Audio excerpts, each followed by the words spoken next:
구주 예수, 구주 예수 의지하는 심히 기쁜 일이세.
네, 이 시간 우리 같이 이 찬양 고백할 때 2016년 우리가 가장 많이 고백하게 될 찬양입니다. 나는 믿네라는 찬양인데요.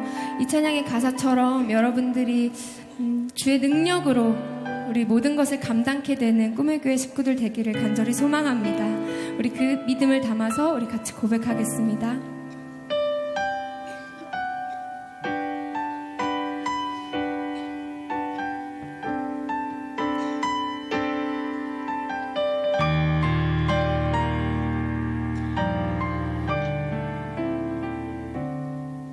내게 허락하신 시련을 통해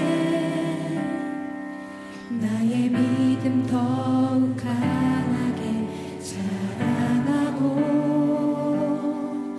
험한 산과 골짜기 지나는 동안 주께 더 가까이 나를 이끄시네.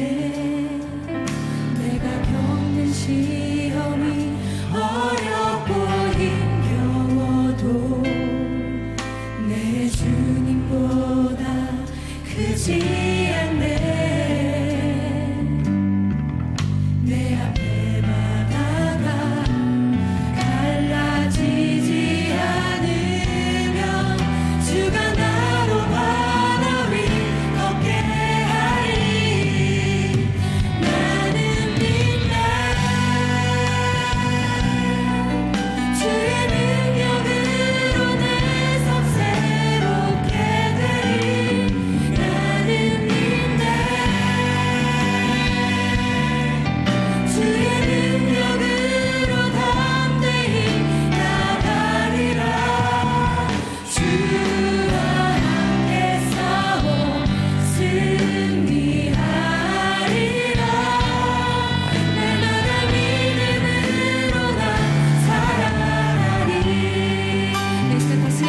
나는 손을 얹고 우리 같이 고백합시다. 내게 허락하신 시련을 통해 내게 허락하신 시련을 통해 나의 믿음 더욱 강하게 자라나고 네, 이 시간 이 찬양의 고백이 여러분들의 복조 있는 기도가 되기를 소망합니다.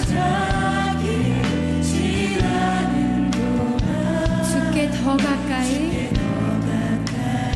나를 이끄시기를 소망합니다. 주님,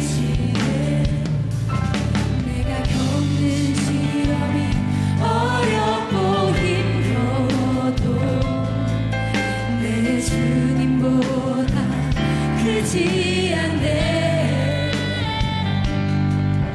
내 앞에 바다가 갈라지지 않네. 믿음의 소망을 가지고 고백합시다.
오늘의 말씀은 열왕기하 22장 10절에서 11절 말씀입니다. 또 서기관 사반이 왕에게 말하여 이르되 제사장 hil기야가 내게 책을 주더이다 하고 사반이 왕의 앞에서 읽으매 왕이 율법책의 말을 듣자 곧 그의 옷을 찢으니라. 아멘. 이제 얼마 뒤면 우리나라 총선을 합니다. 4월 13일이죠. 한 방송사에서 얼마 전에 전국의 성인 남녀 1,000명에게 설문조사를 했습니다. 당신은 지금의 현역 의원을 지지하시겠습니까? 그랬더니 29%만 지지하겠다라고 응답을 했고 나머지는 그럴 생각이 없다고 대답을 했습니다. 이번 총선에 정당이든 정치권이든 심판하는 계기로 삼아야 한다고 응답한 유권자들이 64.3%에 이르렀습니다. 많은 국민들이 정치를 개혁해서 불안한 세상을 극복하고 싶다라고 하는 마음을 아마도 이 여론조사에 담지 않았을까라는 생각을 해보게 됩니다. 지금만이 아니라 예로부터 사람들은 삶이 불안하면 불안할수록 개혁을 갈망했습니다. 그래서 요즘 인기리에 방영되는 육룡이 나르샤라는 드라마에서처럼 왕을 바꿔서라도 시대의 불안을 극복해 보려는 사람의 개혁의 시도가 끊임없이 있었죠. 역사 속에. 때로는 왕정 제도 대신 민주주의를 도입해서 제도를 개혁해 보려고도 했고, 유명한 얘기입니다. 이건희 회장이 마누라 빼고 다 바꿔라는 말처럼 철학이나 목표나 가치관을 수없이 바꾸어 보았습니다. 우리가 살아오면서 크고 작은 우리는 끊임없는 개혁을 시도했지만 과연 여러분의 인생은 만족하고 그 개혁에 여러분의 삶을 맡기실 수 있습니까? 아마도 적지 않은 분들이 분명히 달라지려고 노력했고 개혁을 끊임없이 시도했지만 내 삶이, 우리의 삶이 별로 달라진 것이 없다고 대답할 것입니다. 분명한 것은 제도나 개혁이나 철학은 우리를 궁극적으로 행복하게 할 수가 없습니다. 그렇다고 해서 우리가 이런 삶을 그냥 체념한 채 받아들일 수는 없습니다. 어떻게 하면 보다 나은 삶을 위해서 우리 인생을 개혁하고 도전할 것인가, 그것이 끊임없는 인간의 욕구인데 오늘 진정한 개혁은 무엇이고 어떻게 개혁해야 되고 어떤 방향으로 가야 될까를 열왕기하 22장 23장에 나오는 이스라엘의 유다의 요시야 왕을 통하여 우리가 한번 하나님의 말씀을 가지고 대안과 또 개혁의 진정한 의미를 생각해 봤으면 좋겠습니다. 이 요시야 왕은 지난 시간에 제가 므낫셋 왕 얘기를 해드렸죠. 므낫셋 왕이 유다의 여러분 굉장히 중요한 왕이라고 했는데 어떤 의미에서 중요한 왕이라고 했죠? 유다가 하나님으로부터 역사 속에서 사라지는데 공식적인 멸망을 하게 만든 왕이 므낫셋 왕이에요. 지난 시간에 설교한 건데 그렇게 그런 눈으로 쳐다보시면 내가 나쁜 사람 같잖아요. 이 므낫셋이 그래서 죽지요. 그리고 그의 아들 아몬이라는 사람이 왕이 됩니다. 근데 이 사람이 2년밖에 왕을 못하고 죽어요. 신하들에게 살해당합니다.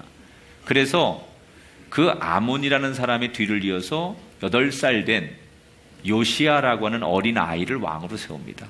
그러니까 8살 때 왕이 됐어요. 그런데 이 요시야 왕이 어떻게 평가를 하느냐, 성경에 보면 다윗 이후에 전무후무한, 이런 왕이 이전에도 없었고 이후에도 없었을 만큼 훌륭한 왕으로 칭찬을 받습니다. 그 이유는 요시야 왕이 개혁을 하죠. 끊임없이 31년 동안 왕의 역할을 하면서 여러 가지 개혁을, 특히 종교 개혁을 통해서 나라를, 백성들을 바로잡는 데 역할을 합니다. 그래서 많이 칭찬을 받죠. 궁금하지요? 8살짜리 왕이 무슨 개혁을 할까? 여러분, 성경은 나이가 중요하지 않다는 거예요. 8살이든 70이든 뭐 20대, 30대 젊은이든 나이가 중요한 게 아니라 누구든지 하나님 말씀을 붙들면 그 사람이 쓰임 받는 거지 나이로 쓰임 받는 게 아니에요. 여러분, 나이와 상관없이 하나님 앞에 붙들리시고 말씀 앞에 순종하시면 여러분의 인생이 지금이 전성기가 될 줄 믿습니다. 어리다고 쓰임 받지 못하는 게 아니고 나이 드셨다고 여러분 버림받은 게 아니에요. 어느 때든지 하나님 앞에 붙들리면 나이와 상관없이 그 사람이 주인공이 되고 쓰임 받을 수 있다는 것을 꼭 기억하시길 주 이름으로 축원합니다. 그런데 이 요시야 왕은 참 불행한 왕이에요. 왜냐하면 할아버지와 아버지가 자신에게 물려준 게 나라가 망하고 이미 기업으로 말하면 부도난 회사, 다 가정으로 말하면 부모가 노름하고 뭐 세상에서 이게 다 향락에 모든 걸 탕진하고 망한 가정을 물려준 그런 사람이 요시야 왕이에요. 할아버지가 나라를 완전히 망하게 만들고 아버지도 우상숭배다 일찍 죽고 꼴이 아니에요. 그런 나라를 맡았어요. 요시야가 왕이 됐을 때 유다의 이스라엘 주변의 중동 지역에 급격한 변화가 일어났습니다. 그동안 이 북이스라엘과 남쪽 유다를 중심으로 이 중동 팔레스타인 지역에 가장 강대한 나라가 하나 있었죠. 아수르라고 하는 나라예요. 한 100년 동안 이 아수르라는 나라가 중동 지역의 패권을 장악하고 있었는데 요시야가 왕이 될 때쯤에 자연적으로 아수르라고 하는 나라가 국력이 쇠퇴하기 시작합니다. 대신에 아수르 대신에 바벨론이라고 하는 나라가 또 강력하게 일어나게 됩니다.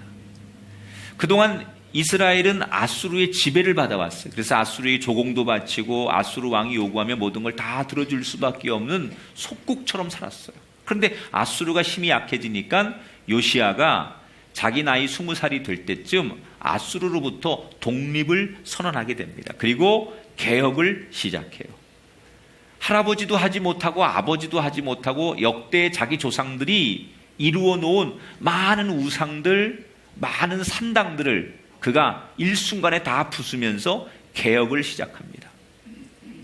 한 6년 동안 나라를 완전히 뒤집어 보려고 유다와 예루살렘을 다니면서 하나님이 기뻐하지 않는 것을 유다 땅에서 다 몰아내기 시작해요. 자, 그런데 어느 날 우상을 부시고 산당을 부시고 하나님이 기뻐하지 않는 걸 이렇게 막 부시는 데만 전념하다 보니 무슨 생각이 드느냐? 우상을 부수는 게 목적도 목적이지만 하나님의 성전이 너무 방치되어 있는 거예요. 사람들이 우상을 섬기고 예배를 드리지 않다 보니까 성전이 성전의 역할을 못하고 성전이 너무 오랫동안 방치돼 가지고 흔한 말로 성전의 역할도 못할 뿐더러 건물도 너무 낡고 볼품이 없는 거예요. 이게 너무 마음이 아팠던 요시야 왕이 우상을 부수는 일도 중요하지만 성전을 다시 성전답게 만들어야 되겠다. 그래서 그가 제사장을 불러서 hil기야라는 제사장에게 모든 세금을 줄 테니까 국가의 재정을 가지고 성전을 아름답게 가장 귀하게 다시 리모델링을 해라. 그래서 hil기야 제사장이 왕의 명령을 받고 성전을 다시 이렇게 재건축하게 됩니다. 그런데 그렇게 성전을 막 여기저기 이제 보수하고 재건축하는 과정에 건축을 하는 일꾼들 중에 몇 사람이 어느 날 막 이렇게 뭐 이렇게 파헤치고 뭘 다시 뜯고 뭐 붙이고 이러는 과정 속에 아주 오래된 문서 하나를 발견해요. 두루마리로 이렇게 쌓인 뭐 책을 하나 발견하게 돼요. 이게 뭐지? 그리고 일꾼들이 모르니까 그걸 들고 hil기야라는 제사장이 가져갔어요. 아니 제사장님, 우리가 성전에서 일을 하다가 저 깊은 곳에 땅을 파다 보니까 이런 두루마리 하나가 나오는데 이게 뭐지요? 제사장이 일꾼들이 가져온 그 두루마리를 쫙 폈는데 깜짝 놀라는 거예요. 이건 말로만 듣던 모세가 하나님으로부터 명령을 받고 이스라엘 백성들이 어떻게 살아야 되는지 하나님의 법을 기록한 신명기 율법책이에요. 이게 오래된 모세가 썼다라고 하는 그 율법책, 말로만 들었던 그 율법책이 이 성전 어디엔가 깊숙이 보관되어 있다가 방치되어 있다가 지금이야 발견이 되는 거예요. 이 hil기야 제사장이 너무 놀라서 이 책을 들고 요시야 왕에게 나갑니다. 그러니까 왕이 그 안에 무슨 내용이 들었는지 한번 읽어봐라. 그래서 옆에 신하들이, 서기관이 왕 앞에서 그 발견된 율법책을 읽기를 시작하는 거예요. 그런데 처음에는 이 요시야 왕이 눈을 지그시 감고 그 오래된 모세가 썼던 율법책을 읽는 소리를 가만히 듣고 있어요. 그런데 시간이 점점점 지나면서 요시야의 표정이 심각해집니다. 그리고 갑자기 왕의 의자에서 내려와 눈물을 흘리기 시작하더니 급기야는 통곡을 하면서 무릎을 꿇고 자신의 옷을 찢으며 하나님, 내가 죄인입니다. 하나님, 우리가 죄인입니다. 이렇게 통곡하기를 시작했어요. 자, 22장 13절의 말씀을 같이 읽어볼게요. 시작. 우리 조상들이 이 책의 말씀을 듣지 아니하며 이 책에 우리를 위하여 기록된 모든 것을 행하지 아니하였으므로 여호와께서 우리에게 내리신 진노가 크도다. 왜 이 요시야 왕이 울었느냐? 이 율법책의 내용을 쭉 들어보니까 하나님이 우리 민족을 너무너무 사랑하셨어요. 그리고 우리에게 사랑하셨기 때문에 많은 축복의 말씀들을 약속하셨어요. 그런데 우리가 이 하나님이 주신 말씀대로 못 사는 거예요. 하나님이 너무너무 우리 민족을 사랑하고 우리에게 많은 축복을 약속하셨는데 우리가 하나님 마음을 아프게 하고 하나님 말씀대로 살지 못했다라는 것을 이 하나님의 말씀을 읽으면서 들으면서 깨닫기 시작하는 거예요. 아, 우리는 하나님의 은혜를 잊어버렸구나. 하나님이 이렇게 우리를 사랑하셨는데 그 하나님의 사랑을 잊고 살았구나. 살기 바쁘다 보니까, 살기 힘들다 보니까, 그냥 먹고 사는 게 급급하다 보니까 하나님이 우리에게 주신 약속, 하나님이 우리에게 주신 그 은혜, 하나님이 우리에게 주신 그 사랑을 우리가 다 망각하고 살고 있구나. 그 말씀대로 살지 못해서 이 나라의 운명이 멸망할 지경까지 왔으니 어떻게 하면 좋을까? 그 말씀을 들으면서 회개의 영이 터지기 시작하는 거예요. 지금까지의 개혁도 의미가 있지만 이 요시야 왕의 진정한 개혁은 뭐예요? 말씀을 들으면서 잊었던 은혜를 다시 기억하는 거예요. 말씀을 들으면서 하나님의 사랑을 다시 기억하는 거예요. 여러분, 우리 인생의 개혁이 일어나려면, 여러분 삶의 축복이 일어나려면 여러분 안에 하나님이 나를 이렇게 사랑하시는구나 라는 걸 깨닫는 순간, 하나님의 사랑이 나에게 이렇게 은혜가 있었구나라는 걸 아는 순간, 잊었던 것을 다시 기억하는 순간 여러분 삶의 새로운 개혁이 시작될 줄 믿습니다.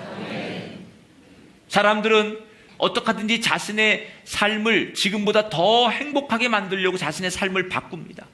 어떤 사람은 목표나 진로를 바꾸는 사람이 있고, 어떤 사람은 매너리즘을 줄여보려고 시간표를 바꾸는 사람이 있고, 어떤 사람은 책상을 정리하고 거처를 옮겨보는 등 환경을 바꿔보는 사람이 있고, 어떤 분은 머리를 잘라서라도 내 겉모습 분위기를 바꿔보려는 사람이 있어요.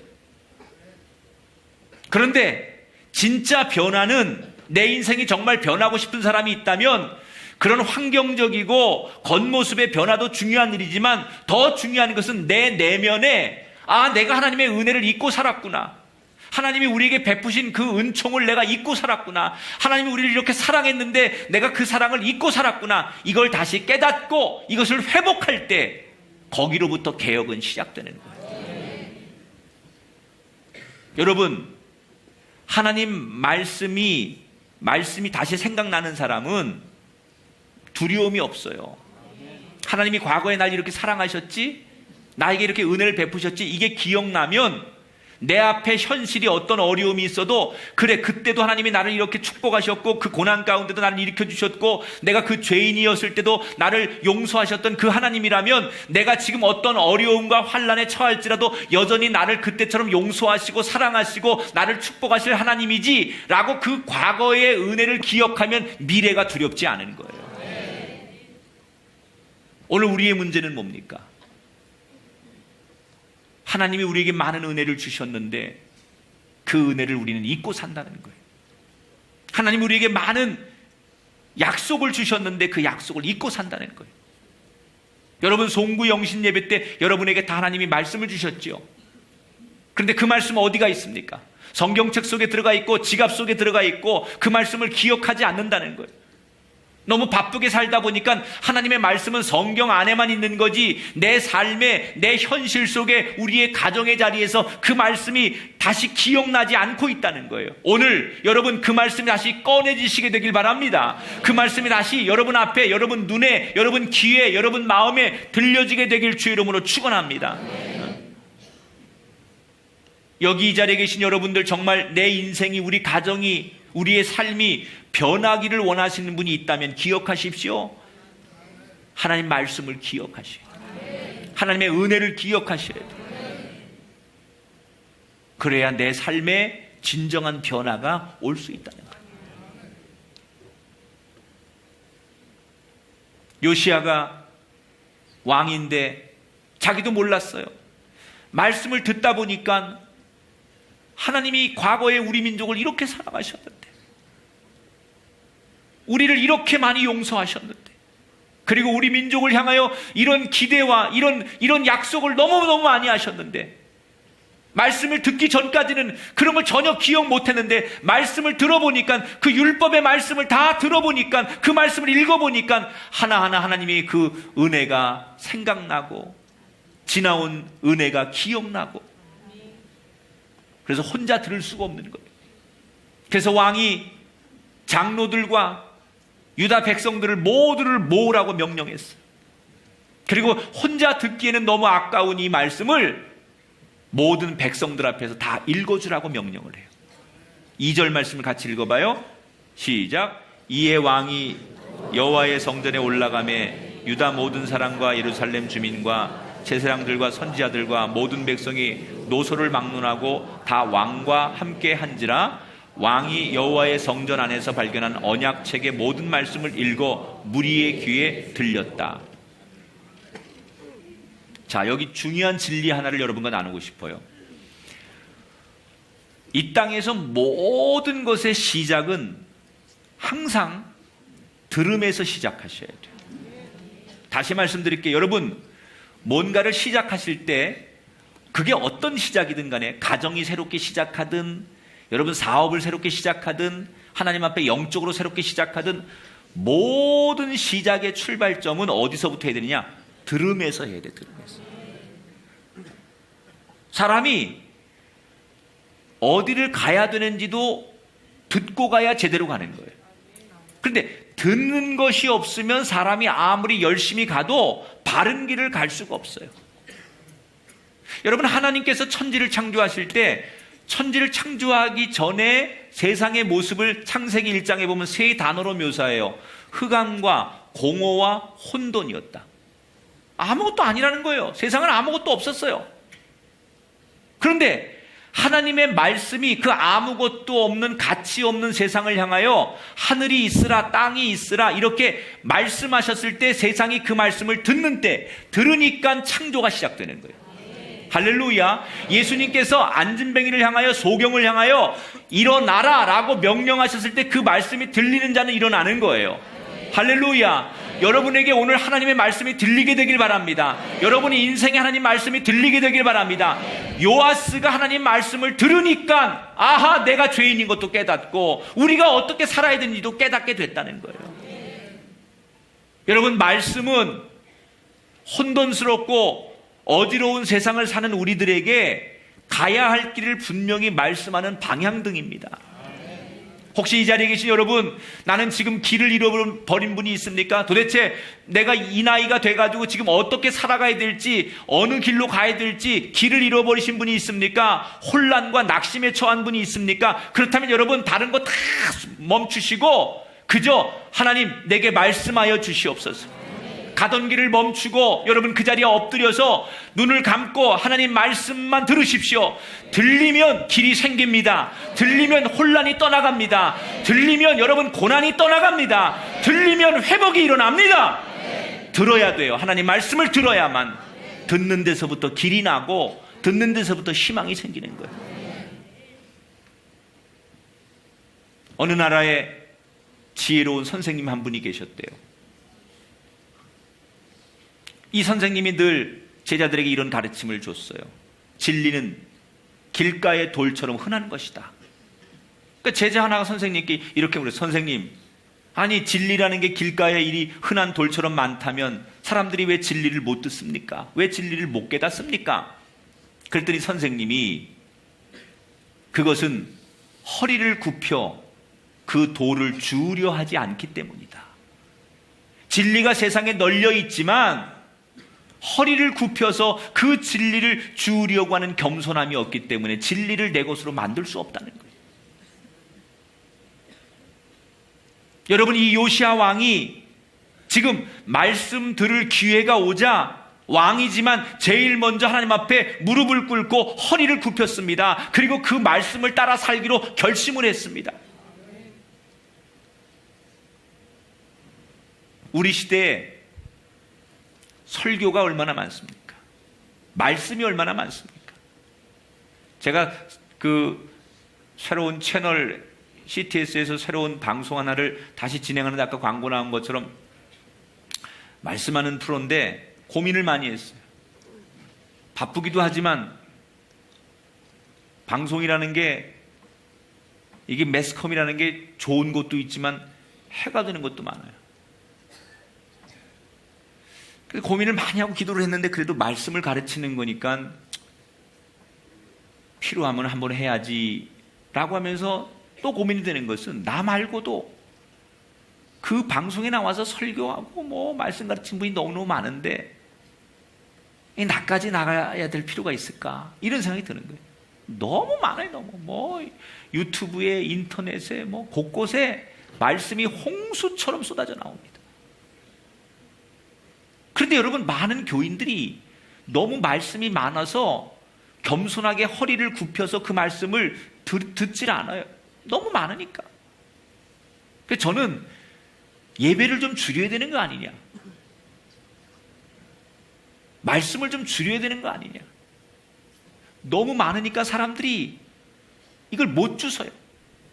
많으니까 이게 진리가 아니라고 생각해요.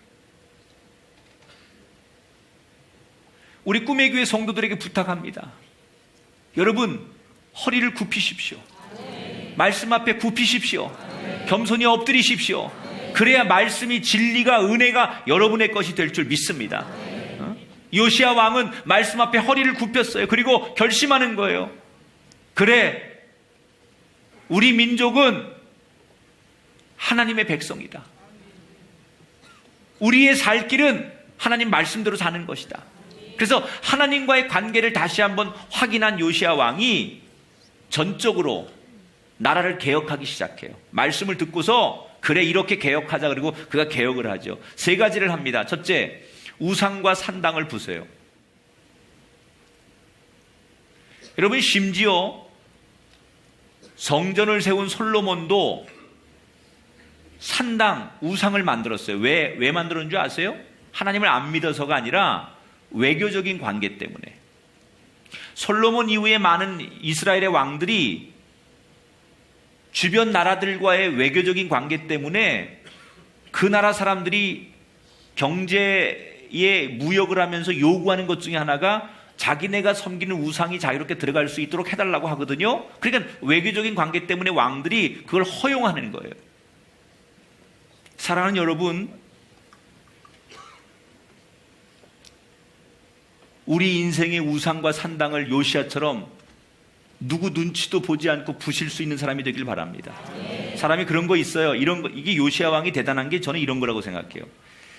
내가 우상을, 나는 기독교인이니까 내가 저 우상, 미신, 그걸 믿는 사람 보면서 나는 그런 거 안 믿어. 이럴 수는 있어요.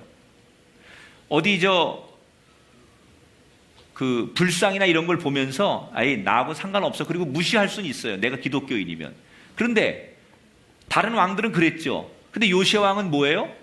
그 불상이나 우상들을 아예 부셔버렸다는 거예요. 내가 안 믿는 게 문제가 아니라 내 눈앞에 그런 걸 두지 말라고 아예 법으로 그걸 다 부셔버렸다는 거예요. 그러니까 외교적인 관계에 이게 얼마나 어려움이 온다는 걸 왜 모르겠어요. 역대 왕들은 외교적인 관계 때문에 우상을 받아들이고 산당을 지어줬어요. 그런데 요시야 왕이 그걸 모르겠어요. 알지만 다른 어려움이 있어도 분명하게 하자는 거예요. 하나님이 기뻐하지 않는 걸 다 버리겠다는 거예요. 그래서 요시야 왕을 가리켜서 전무후무한 왕이라고 하는 거예요. 두 번째로 개혁한 게 뭐예요? 예배를 예루살렘 성전에서만 드려라.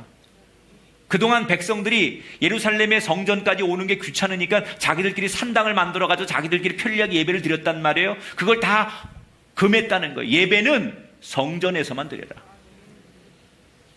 여러분, 살아계신 하나님이 핏값으로 세우신 이 교회가 여러분 예배 처소가 되시길 바랍니다.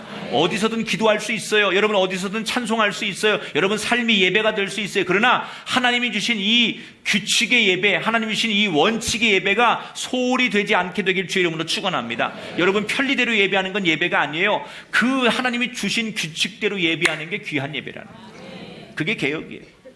세 번째로 요시야 왕이 한 게 뭐예요? 우상을 섬기느라 오랫동안 잊고 있었던 유월절을 국가적으로 다시 지켰어요. 유월절이 뭐죠? 이스라엘 백성들이 이집트에서 출애굽하는 것을 영원히 기억하기 위해서 지키는 절기가 유월절이에요.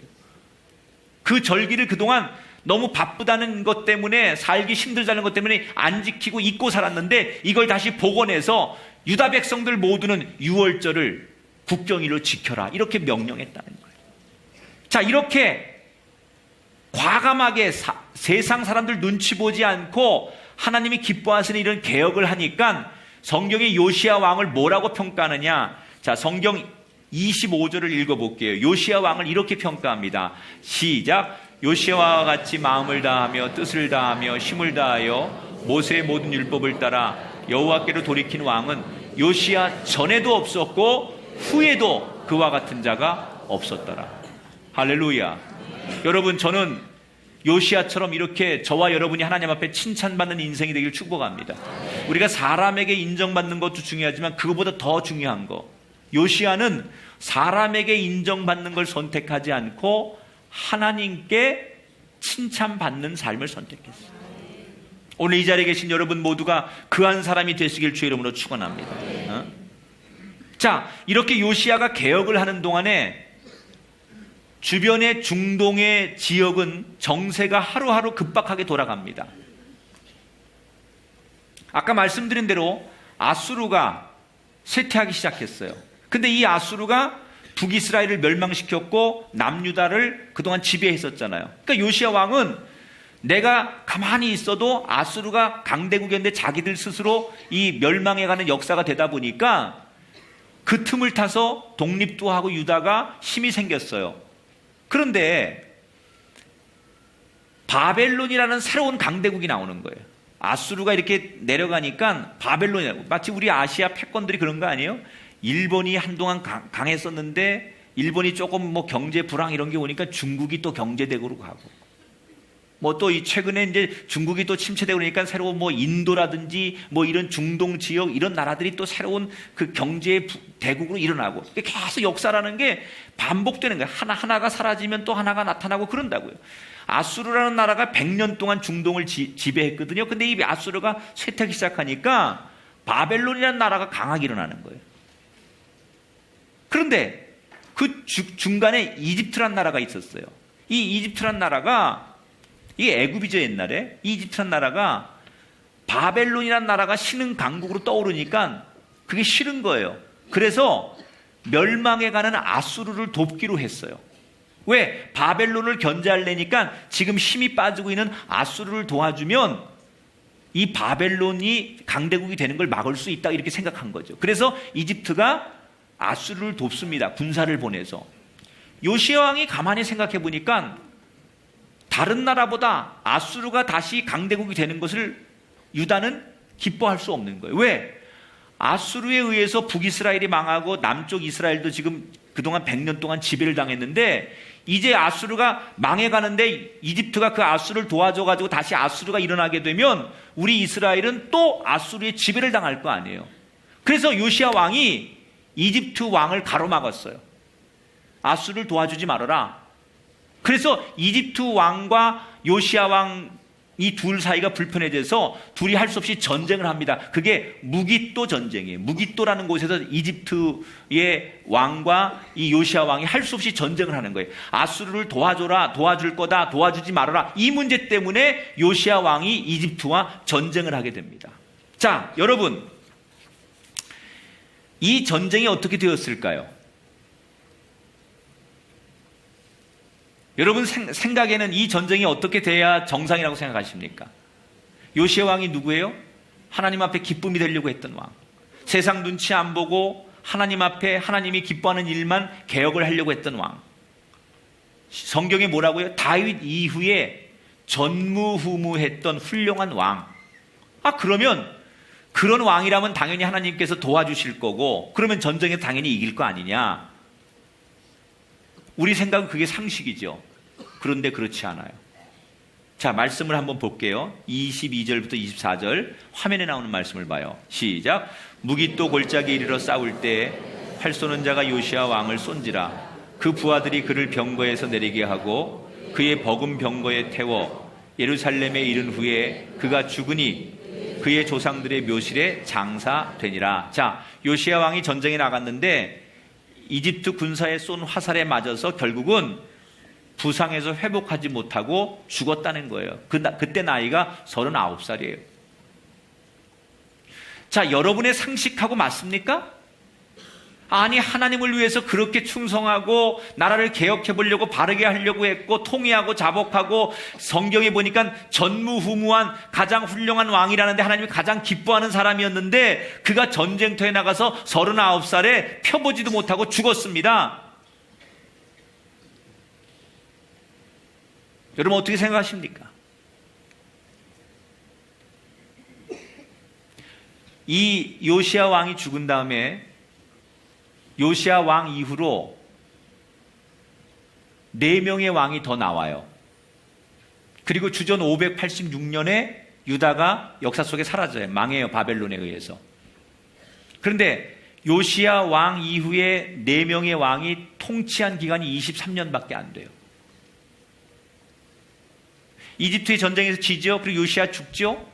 그러니까 이집트가 이 남쪽 유다를 괴롭히기 시작하는 거예요. 그래서 요시야 왕의 아들 가운데 여호아하스를 왕으로 세웁니다. 이집트에서. 네가 왕해라. 그런데 마음에 안 든다고 3달 만에 왕을 갈아쳐요.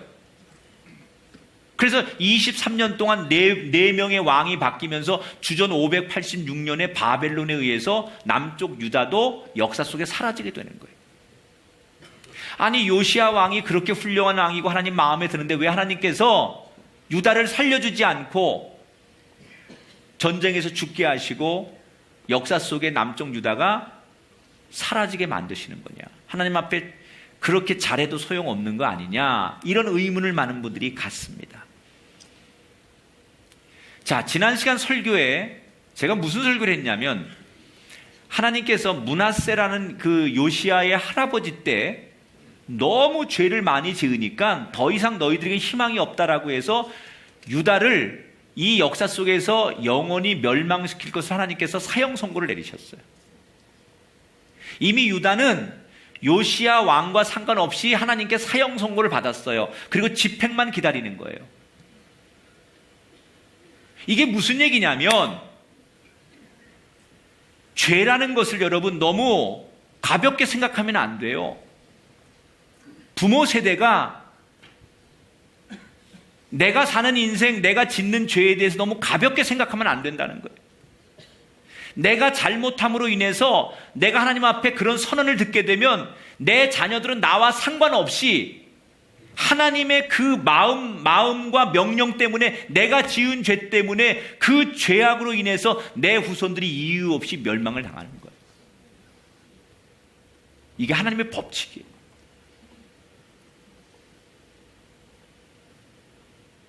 그래서 우리는 오늘도 나를 위해서도 그렇지만 내 후손들을 위해서라도 내가 지금 제대로 길을 가고 있는지, 내가 옳은 길을 가고 있는지, 잘못된 길을 가고 있는 건 아닌지 겸손하게 하나님 말씀을 들어야 돼요. 그래서 그 말씀을 듣고 내가 잘못 가고 있다면 내 길을 바꿔야 되고, 내가 지금 옳은 길이 아니라면 옳은 길을 회복해야 되고, 그래야만 여러분이 여러분 자손들에게 축복의 통로가 되실 수 있다는 거예요. 한 사람이 저지른 죄, 그것이 한 사람으로 끝나지 않고 많은 사람을 고통스럽게 해요. 오늘 저는 여러분들이 이 시간 이 말씀 앞에 겸손히 무릎 꿇고 하나님의 말씀을 다시 듣게 되길 축원합니다. 응? 우리가 지금 잘 사는 것도 중요해요. 그러나 우리의 자녀들이 바른 길을 걸어갈 수 있도록 길을 제시하는 것, 그게 진정한 개혁이에요. 여러분 시대 잘 먹고 잘 사는 게 문제가 아니라 여러분 다음 세대, 여러분 자손들이 옳은 길을 걸어갈 수 있도록 우리는 그 길을 개척하는 사람이, 좀 힘들더라도 우리가 길을 제대로 만들어 놓고 우리가 제대로 그 길을 그렇게 갖고 놓으면 우리 후손들이 그 길을 갈 거 아니에요. 그런데 우리 먹고 살자고, 우리 잘 살자고 길을 안 만들어 놓고 준비를 안 해놓고 우리가 없어지면 우리 자식들이 길이 없으니까 방황할 수밖에 없다는 거죠. 우리는 길을 만드는 사람이 돼야 돼요. 그러려면 하나님의 말씀을 듣는 자가 돼야 돼요. 진정한 개혁은 잊었던 하나님의 은혜를 다시 기억하는 거예요. 오늘 여러분 안에 지난 시간 하나님이 베푸신 은혜, 나에게, 우리 가정에게 허락하신 그 주님의 사랑, 나에게 약속하신 주님의 은총의 축복, 이것이 다 기억나게 되길 바랍니다. 나 같은 사람 하나님께서 그렇게 축복해 주셨는데, 우리같이 별 볼 일 없는 가정을 하나님께서 그렇게 귀하게 여겨주셨는데, 죄인이 없고 쓸모없고 손가락질을 받을 수밖에 없는 우리 가정, 우리 부부를, 우리 자식을 하나님 여기까지 인도해 주셨는데, 내가 그때 그 하나님 말씀 앞에 눈물로 그렇게 약속했었는데 어느덧 시간이 지나다 보니까 그 은혜, 그 감격, 그 사랑 다 잊어버리고 살았던 우리들에게 그 은혜와 감격이 다시 회복된다면 그때부터 여러분의 인생의 진정한 개혁이 시작될 줄 믿습니다. 그때 하나님이 우리를 향해 들려주시는 음성을 들을 수 있을 때, 따라합시다. 모든 시작은 들음에서 생깁니다. 오늘 여러분 새로운 인생을 살길 원하십니까? 질병에서 고쳐지고 어둠의 영에서 떠나가고 여러분 가정이 회복되길 원하고 여러분 새로운 시작을 하길 원하신다면 기억하십시오. 들음에서 시작하셔야 돼요. 하나님 말씀이 들리게 되길 바랍니다. 하나님 말씀을 듣기를 사모하십시오. 그 음성을 듣기를 원하십시오. 그럴 때 여러분 삶에 진정한 개혁이 일어날 줄 믿습니다. 요시야 왕이 말씀을 발견하자마자 그 말씀 앞에 엎드렸지 않습니까? 그리고 그 말씀을 들었지 않습니까? 그래서 개혁하지 않았습니까? 오늘 하나님의 은혜 앞에 엎드리시고 겸손히 하나님 앞에 다시금 내가 얼마나 교만한 사람이고 그 하나님의 은혜를 망각하고 살았는지 요시야 왕처럼 엎드려서 오직 하나님의 음성에만 귀를 기울이고 내 마음을 쏟아내는 겸손한 사람들이 되셔서 여러분 삶의 진정한 개혁이, 새로운 변화가, 시작이 아름답게 일어나게 되시기를 주님의 이름으로 축원합니다.